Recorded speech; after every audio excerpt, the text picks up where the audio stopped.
This is the real podcast. Come on, all podcast. All podcast. Like, All right, Dave. Mister, good to see you.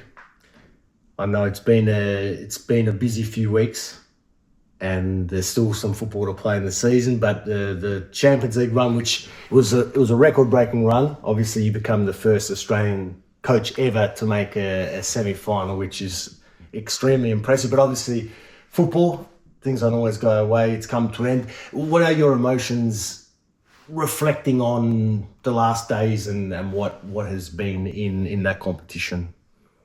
oh, look, I mean, competition, knockout competition is always about, your last game and whether you're successful or not, because what happens before that and how you get there is about getting there. So, but statistically and obviously from a situation of football and goals scored and goals against, apart from the semi-final second leg, it's been a great run.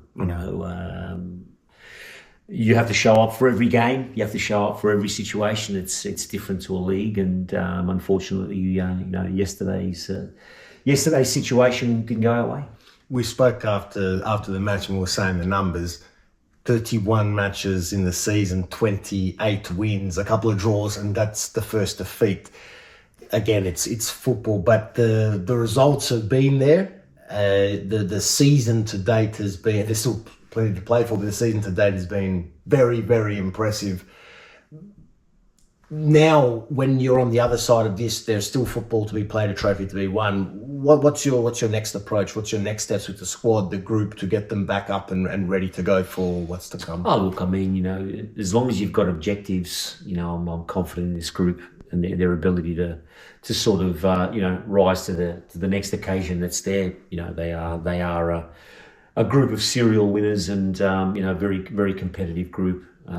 So, with so little left, it sort of makes sense that, they will rise to the occasion to make sure that the next objective is done. But look, we just have to, you have to stay unified, and the process so far has been positive. And you can't let one occasion and one game out of, as you said before, 31, 32 games, dampen the process and the work that you've done. But it is football, and you are as good as your last game, and you are as successful as your last trophy, and you have to sometimes just ride over these situations. I've been here before, I've seen it all before, and not to say that I'm a wise old man, but you just have to reset and understand that you're dealing with human beings, and human beings do make mistakes and do make errors. No doubt. Still the trophy to play for, the Final Four in the league. Final Four is the first season they're doing this Final Four. No, it's the second season. Yeah. What do you make of that? You come into a season, you play an entire season, and it's to be decided in a playoff format. We have similar in Australia, obviously. Is it how do you feel about that after such a lengthy campaign? Look, I think a lot of the leagues here in Europe are now going through a bit of an experimentation sort of scenario. Italy was the same. We had the top five Championship relegation pool. Exactly. That's I tend to think is a little bit false because it doesn't define what you've done through the year. Sure. It could be up to 2 or 3 sort of final games, and the same with the D1. It's but it is what it is, and look, I understand why they do it. They want more quality games, and I suppose the top classification teams playing against each other. But it doesn't, unfortunately, it defines the year, because you win it, you're the best. You don't win it, you're not the best. Which maybe doesn't tell the true story of the season. But again, football is about the last game, and football is about who gets over the line at the end. So it is something we've just got to be mindful of and adapt to. Dave, we wish you well. We'll be there. Don't worry at all. When you reflect now to coming here again, we're in this beautiful city, people watching can't see outside, but it's a beautiful view we have, this beautiful city in Lyon. Obviously your time in Torino, your time in London. Just for you personally, I mean, we always speak about it, but when you reflect on these years, now almost a decade in Europe, more or less, I don't want to ask you the classic, did you ever think this was possible? I mean, but when you sit back and pause, even in the tough moments, when you sit back and pause on what has been, what emotions does that evoke? Because it's obviously a lot of work that goes into getting here, but in the blink of an eye, 10 years can pass very, very quickly, and you've achieved so much. But just reflecting on that now at this very moment, where you started from to where you've come to, how do you feel? Obviously, you always sort of reset and reboot every week and think, okay, well, am I here? Is it sort of really happening? Because, I've had the privilege of coaching at, 3 big brands, big clubs that, have achieved a lot. And the expectation, to keep that momentum going is not easy. It's not easy. So you have to push yourself, every day to make sure that you're on guard, you're on the situation, you're switched on, you're ready to go, because you can't sort of let anything slip. And you have your days where things aren't happening, but you just got to keep reminding yourself.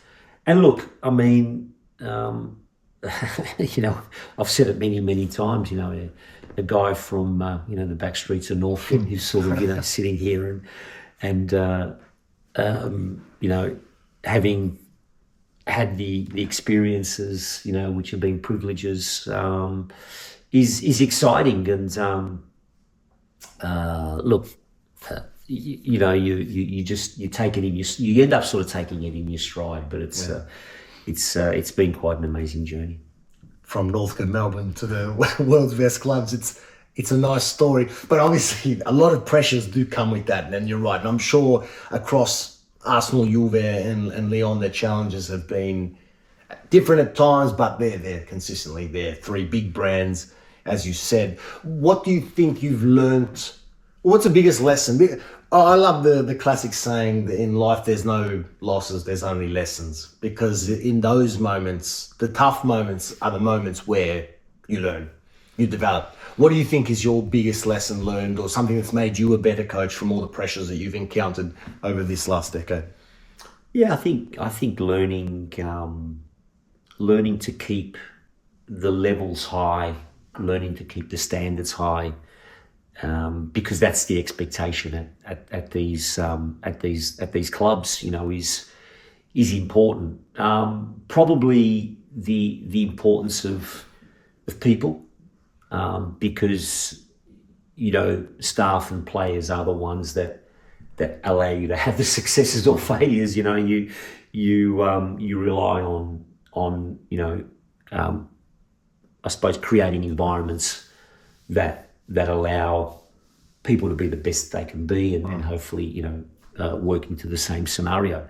Have I got it wrong at times? Absolutely, I've got it wrong at times. Because the obvious one of players playing and players not playing, and players think they should be playing, and so on. So you learn a lot from all different levels. But I think the cross cultural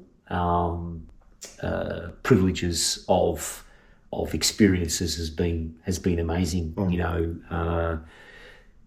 Learning different cultures of workplace, I suppose tendencies and the way people approach their day, being respectful of different cultures, trying to speak the language, trying to, so they're really important, and then the different football cultures, understanding the nuances and the way things are done in certain countries, I think is consistent. The consistent evolution of learning and growing in the game. And as I said, sometimes you get it right, sometimes you get it wrong. But I think the 2 big words for me have always been, trying to create sustainable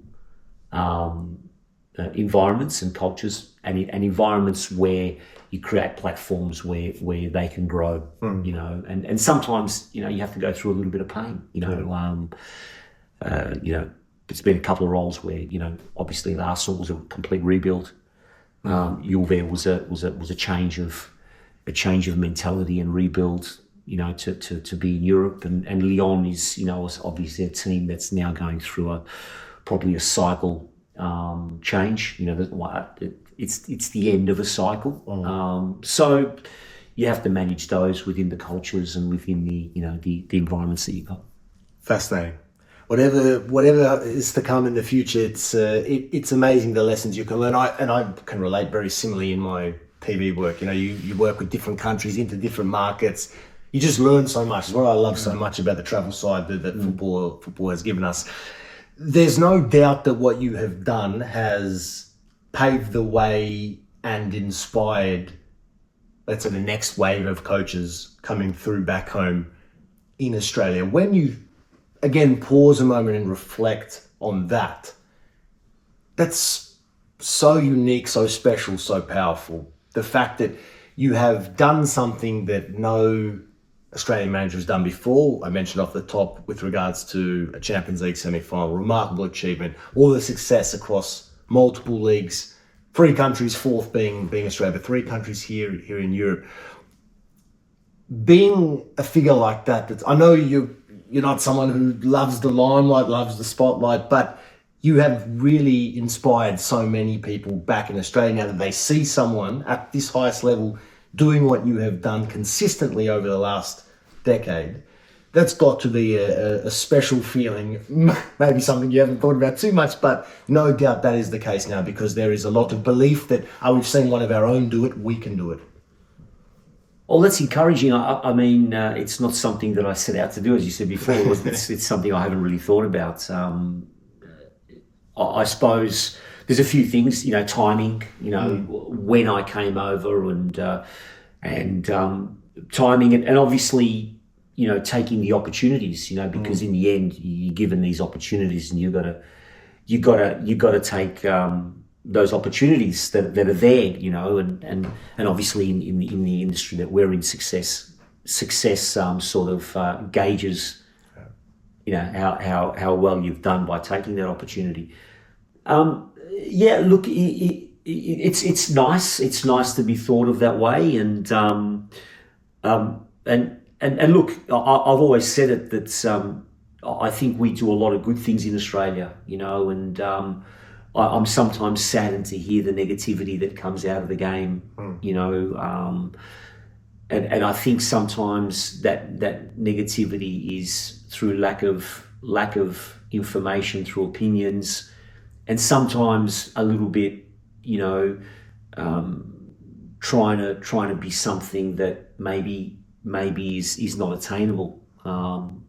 So, and again, these are just my thoughts on that. Not that I've you know I'm one to change all those things, but I suppose, you know, the reality is that we have good people, and good people need to be given opportunities, and if I've contributed to opening that little bit of a door for people, you know, that really is an important thing for me, because yeah, you'll have wins, you'll have successes, you'll play good football, you'll have good times, bad times, all that sort of stuff. But if you can inspire people, I think that's one of the great things that's you know, hopefully my little contribution to the game has been able to help. No doubt at all. When you say that we're advanced, or there's a lot of quality there in Australia, what areas, particularly in a coaching sense, do you see that we have made some inroads and we are at a level to mix and match with the best? I think it's an Australian psyche or culture. You know, I mean, the reality is that, you know, it's difficult to be a pro coach in Australia, because A, the limitations of jobs, B, the probably the workplace security isn't great, and just trying to be in pro football in Australia in an industry that isn't probably on the level of the more developed football countries or more historical football countries isn't easy. So you've got to be a very, very resilient, very resilient. B, you've just got to put up with a lot of, I suppose, things that are not normal in workplace sort of scenarios, and B, try to get ahead. So it's not easy. It's not easy being a coach in Australia, and that's why I think we create good coaches, because we are innovative, we are trying to be creative, we are very studious, and we're very analytical as coaches, because we have to find that point of difference to stand out, to ascertain and keep your job. So I think they're qualities that probably a lot of other industries in Europe, or a lot of coaches in industries in Europe, because there is a lot more, don't have, because we're trying to hold on to that little piece Interesting. that we have. So, Fascinating. so and through that, I think we create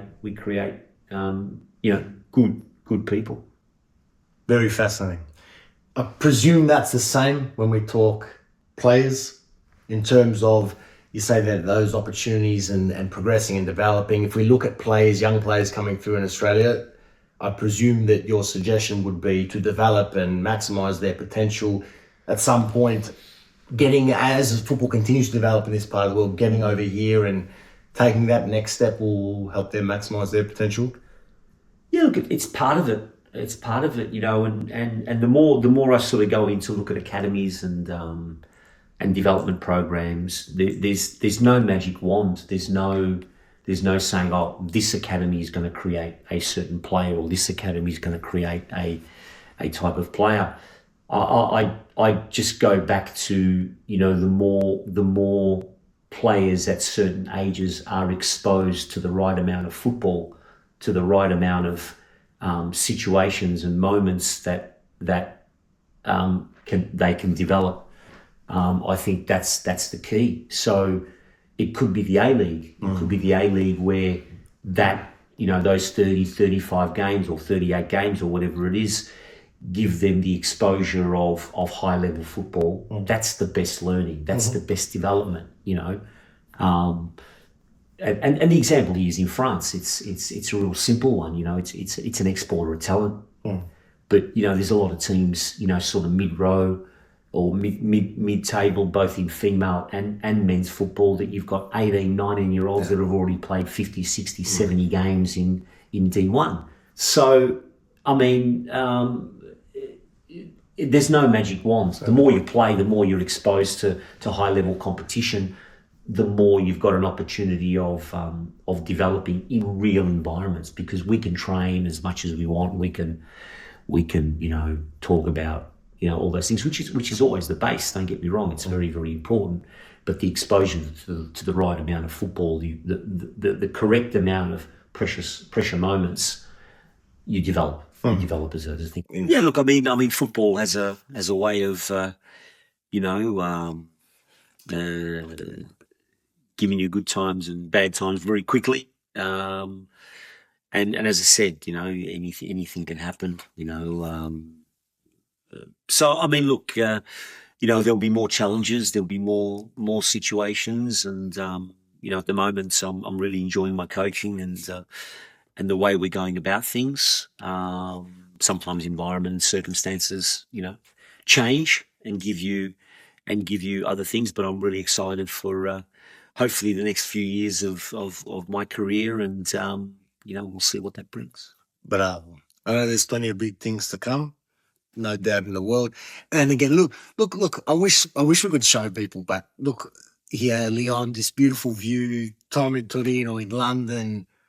You're going to come to Milano in the next week. So look, it's amazing. Everything you've done, everything you're doing, and whatever's to come, it's always inspiring to watch. And not only for coaches, I've told you many times, but even just for where you're at, what you're doing as an Australian from the suburbs of Melbourne, it's we have a laugh about it often, but it's very special. Yeah, look, as I said, sometimes I've just got to not pinch myself, but I've just got to realise, okay, it's actually really happening, and it's real. I get to to try to, you know, inspire and sure. do, you know, in something I love, which is football.